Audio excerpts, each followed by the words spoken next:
Adnan, petrol পাম্পে ধর্মঘটের কারণে জনগণের কী ধরনের ভোগান্তিতে পড়ছেন, এমনকি প্রশাসনের কি ভূমিকা দেখছেন, বিস্তারিত জানাবেন।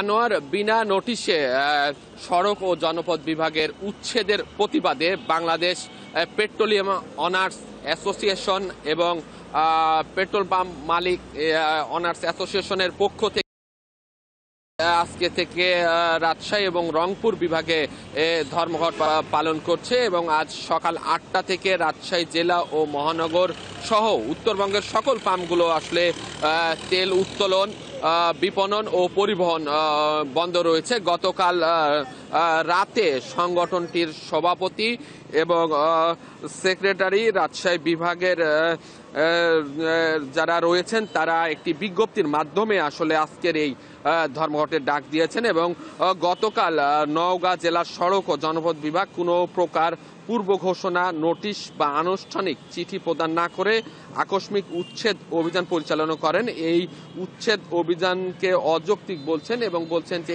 এর ফলে তারা বিভিন্ন ভোগান্তির মধ্যে পড়েছেন। এছাড়াও আমি কিছুক্ষণ আগে কথা বলেছিলাম রাজশাহী জেলা পেট্রোল পাম্প অনার্স অ্যাসোসিয়েশনের সাধারণ সম্পাদক শিমুলের সঙ্গে। তিনি আমাকে জানিয়েছেন যে তাদের এই দাবি দীর্ঘদিনের থেকে তাদের এই দাবি মানা হচ্ছে না। এর ফলে তারা বাধ্য হয়ে তারা আজকে থেকে ধর্মঘটে গেছেন। তাদের আলোচনা করে সমাধান না করা হলে এই ধর্মঘট অনির্দিষ্টকালের জন্য থাকবে।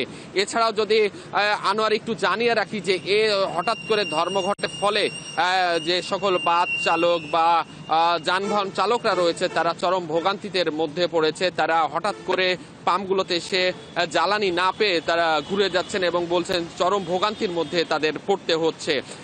আসলে এই ছিল আমার কাছে রাজশাহী থেকে ধর্মঘটের সর্বশেষ খবর। আনোয়ার, ধন্যবাদ আপনাকে। রাজশাহী থেকে যুক্ত ছিলেন সহকর্মী ইউসুফ আদনান।